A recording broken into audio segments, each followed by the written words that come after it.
It's Giles Wiley, owner of Jack's Muay Thai, and I just want to talk briefly about a phone call I received from one of my former students a couple of weeks ago now.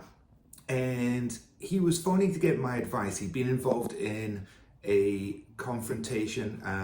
He was out late nights running in a city, and as he was finishing up his run, he was coming near a gas station, and a guy came out of nowhere, he said, and started screaming at him, like, "What the hell did you say to me?" and kind of advanced on him.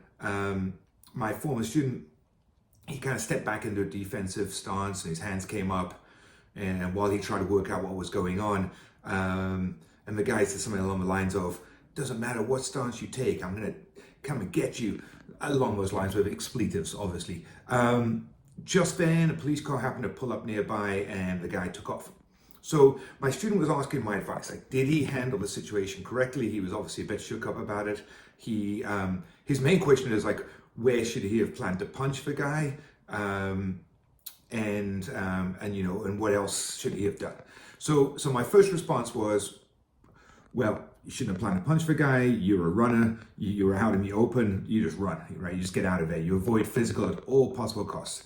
Lives change in a split second when you make the decision to become physical. Often one person goes to hospital or the morgue and the other can go to jail, right? It changes quick. So that was kind of my first response. My second was, yes, you handle the situation pretty good. Like, you got into some sort of defensive stance. You were aware enough to sort of face the guy and engage, but you were also getting sucked in a little bit by the 4Ds, as Jeff Thompson calls them: dialogue, deception, distraction, and then comes destruction, right? So it's what most attackers will use, is the dialogue, deception, distraction. So we kind of discussed that, but I knew this guy pretty well for years.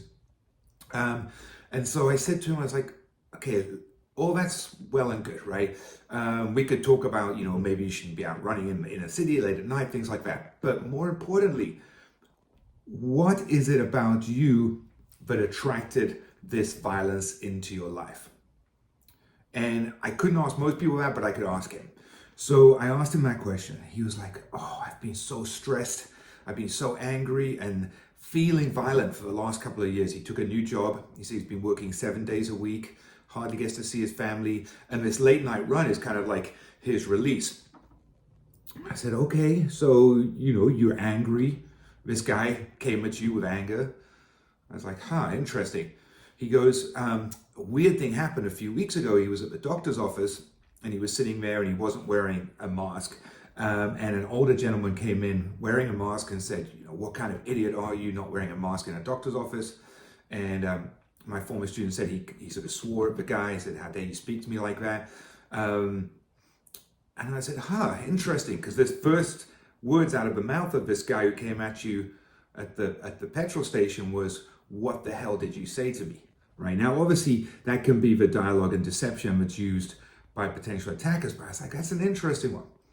So his project, more than focus on where he should be hitting somebody, on how his hands should be up, things like that, was, what is it in your life that attracted this violence into it? Because I know for myself, as soon as I have anything potentially a confrontation, or basically anything that's not good, right? Anything that's not coming from a place of love and goodness, I have to look at my life and, like, okay, what is it that's out of balance with me that's attracting this to me?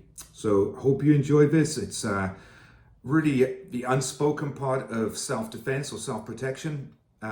Give it some thought and let me know if you have any questions. Thank you.